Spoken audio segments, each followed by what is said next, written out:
Hello বন্ধুরা, আজকেরও আমি চলে এসেছি শেফালি দির রান্নাঘরে। আবারও একটা নতুন পর্ব নিয়ে এসেছি। দেখুন, আজকে তৈরি করব পটলের একটা দুর্দান্ত রেসিপি। অসাধারণ রেসিপি এটা, পটল দিয়ে তৈরি করব। দেখলেই কিন্তু খেতে ইচ্ছে করবে। এটা এতটাই সুন্দর হয়, কেননা পটল তো অনেকেই খেতে চায় না বন্ধুরা। কিন্তু আজকে যে পটলের রেসিপিটা তো তৈরি করব, যে পটল খায় না সেও কিন্তু চেয়ে খাবে। আমি পটলটাকে কেটে নিয়েছি, আর দুখানা পটল আমি রেখে দিয়েছি। কাটাটা আমি দেখাবো বলে তোমাদের। এরকম সাইজে দুটো আলু নিয়ে নিয়েছি। আলুটাকে ছাল ছাড়িয়ে আমি দুটো আলু কেটে নিয়েছি। আর এখানে 1 কিলো পটল। কদিন ধরে পটলটা পড়েই আছে, রেসিপিটা করা হচ্ছে না। তার জন্য আজকে ভাবছি না, রেসিপিটা করেই ফেলি। আর পটলের রেসিপি এইভাবে করলে কিন্তু ভীষণ সুন্দর হয়। এইভাবে পটলের ছালটা একটু ছাড়িয়ে ফেলে দিতে হবে। এই পটলটাকে এরকম করে পিস পিস করে আমি কেটে নেব। এইভাবে দানাগুলো বের করে ফেলে দিতে হবে। দানাগুলো কিন্তু গালে লাগলে একদম রেসিপিটা ভালো লাগবে না। তার জন্য আমি দানাগুলো সব বের করে ফেলে দিচ্ছি। আর এই পটলের রেসিপি আপনি যদি না বলে দেন যে এটা পটল দিয়ে তৈরি হয়েছে, তাহলে সে বুঝতেই পারবে না যে এটা কী দিয়ে তৈরি হয়েছে।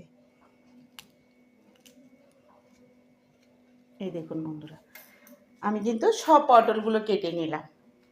এই যে সব পটল, এখানে 1 কিলো মতন পটল আছে, আর এখানে 250 গ্রামের মতন আলু আছে। তো পটলগুলোকে আমি ভালো করে কেটে নিয়েছি, আর ভেতর থেকে দানাগুলোও ফেলে দিয়েছি, দিয়ে ভালো করে আমি ধুয়ে নিয়েছি আলু পটলটা। এবার আমি এখানে একটা মিক্সিং জার নিয়ে নিয়েছি। এখানে এই মিক্সিং জারের মধ্যে আমি সব সবজিগুলোকে দিয়ে দেবো। এই যে পটলগুলোকে আমি দিয়ে একটা সুন্দর পেস্ট বানিয়ে নেব। পটল আলু দুটোই কিন্তু আমি এখানে দিয়ে দেবো, দিয়ে একটা পেস্ট বানিয়ে কিন্তু পেস্ট হয়ে গেছে। আর একটু পটলে জল দিয়ে দিয়েছিলাম। এবার এই পটলগুলোর মধ্যে কিন্তু আমি আলুটা দিয়ে দিলাম, তাহলে আর আমাকে জল দিতে হবে না। এর সঙ্গে দুটোই একসঙ্গে কিন্তু পেস্ট হয়ে যাবে।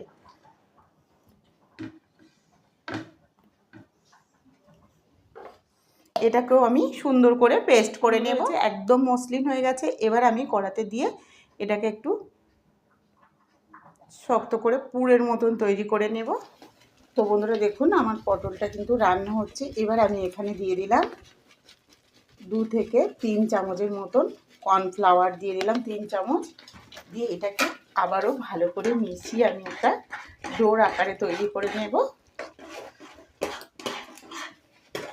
একদম একটু মোটা হয়ে যাবে, ততক্ষণ আমি ফুটিয়ে নেব। তো বন্ধুরা দেখতে পাচ্ছ, আমাদের কারেন্ট চলে গেছে।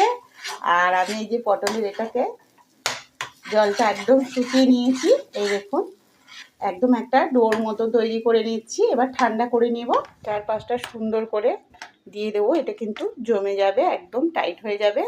হয়ে গেলে এটাকে আমি পিস পিস করে কেটে নেব।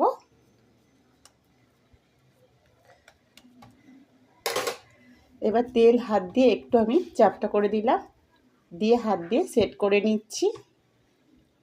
এই দেখুন বন্ধুরা, পটল আর আলুটাকে আমি একটা প্লেটে দিয়ে দিয়েছি ঠান্ডা করার জন্য। আর এটা কিন্তু ঠান্ডা হয়ে গেছে।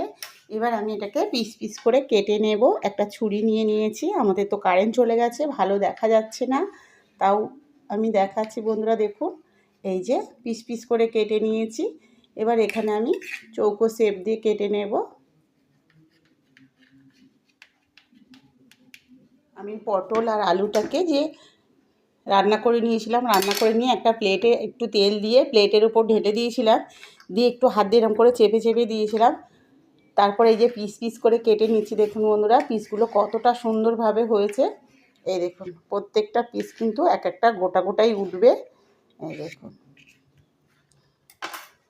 প্রত্যেকটা পিস কত সুন্দর হয়েছে। এবার আমি পিসগুলোকে একটা প্লেটে তুলে নিচ্ছি। এই দেখুন কতটা সুন্দর হয়েছে। এই দেখুন বন্ধুরা, আমার এই যে পটলের এটা ধোকাও বলতে পারেন, এটা এত সুন্দর হয়েছে। এবার পিস পিস করে কেটে রেখে দিলাম। এবার আমি মশলাটা করে নেব। এর জন্য আমি 2খানা পেঁয়াজ নিয়েছি, 2টো টমেটো নিয়েছি, আর এই যে আদা নিয়ে নিয়েছি। একটা গ্রেটারের সাহায্যে আমি পেঁয়াজটাকে গ্রেট করে নেব। এই যে এরকম ফালি ফালি করে কেটে নিতে হবে টমেটোটাকে।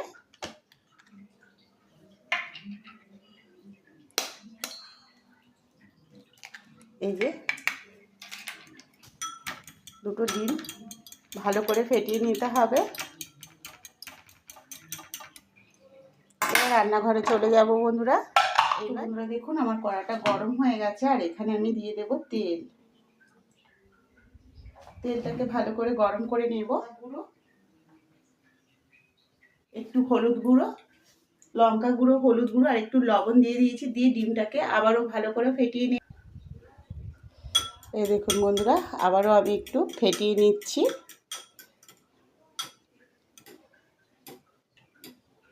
হয়ে গেছে। এবার আমি যে এখানে পটলের ধোকাগুলো করে রেখেছিলাম, তেলটাকে একটু ভালো করে নেড়ে দেব। এই যে পটল আর আলু দিয়ে যে তৈরি করে রেখেছিলাম, এগুলোকে কিন্তু আমি ডিমের মধ্যে দিয়ে ভেজে নেব।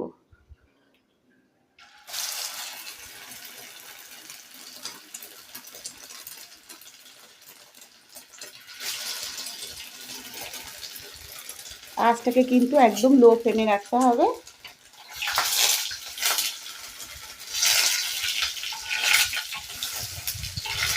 উল্টে পাল্টে ভালো করে ভেজে নিতে হবে। সুন্দর হয়েছে। প্রত্যেকটা ধোকা কিন্তু আমি পটল আলুর ধোকা ভেজে নিয়েছি ডিম দিয়ে।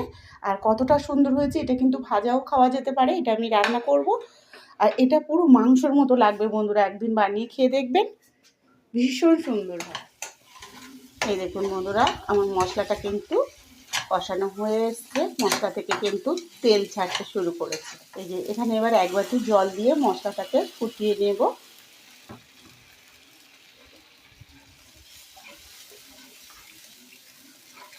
মতো দিয়ে দেব লবণ। এই যে আমি ভাজা করা ধোকাগুলো রেখেছিলাম, এর ভেতরে দিয়ে দিলাম। বন্ধুরা দেখো, আশা করছি সবারই ভালো লাগবে। বাড়িতে একদিন বানিয়ে খেয়েও ভীষণ সুন্দর লাগবে। আমি এটা ডিম দিয়ে কোট করে নিয়েছি। তোমরা যদি ডিম নিরামিষের দিন ডিম না দিয়েও করতে পারো, তো তাহলেও কিন্তু ভালো লাগবে ডিম না হলেও।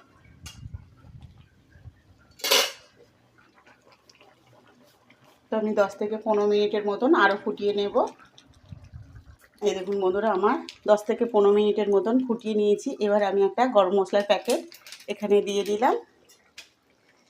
দিয়ে আবারও ভালো করে একটু নেড়ে নেব। আর এটা একদম মাখা মাখা মতন তরকারিটা হবে।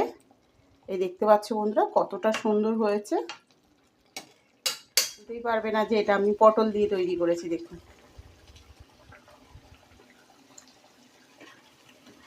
এটা খেতে কিন্তু ভীষণ টেস্ট হয় বন্ধুরা। দেখুন আমি পুরো তরকারিটা নামিয়ে নিয়ে এসেছি, আর কতটা সুন্দর হয়েছে। রেসিপিটা কেমন হয়েছে অবশ্যই কমেন্টে জানাবেন বন্ধুরা। আর রেসিপিটা ভালো লাগলে শেফালিদির রান্নাঘর চ্যানেলটিকে অবশ্যই সাবস্ক্রাইব করে নেবেন। ফেসবুক থেকে দেখলে একটা ফলো করে নেবেন। আর লাইক শেয়ার অবশ্যই করবেন বন্ধুরা, লাইক করতে ভুলবেন না।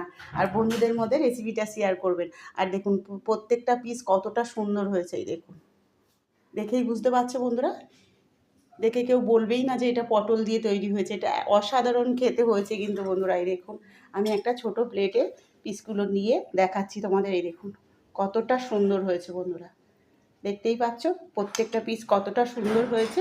আর একটা পিসও কিন্তু ভাঙেনি। বন্ধুদের জন্য বলছি, আমার চ্যানেলটাকে যদি সাবস্ক্রাইব না করে থাকেন অবশ্যই করবেন। সাবস্ক্রাইব করে পাশে থাকবেন বন্ধুরা। সবাই ভালো থাকবেন। কালকে আবার দেখা হচ্ছে নতুন এক রেসিপি নিয়ে।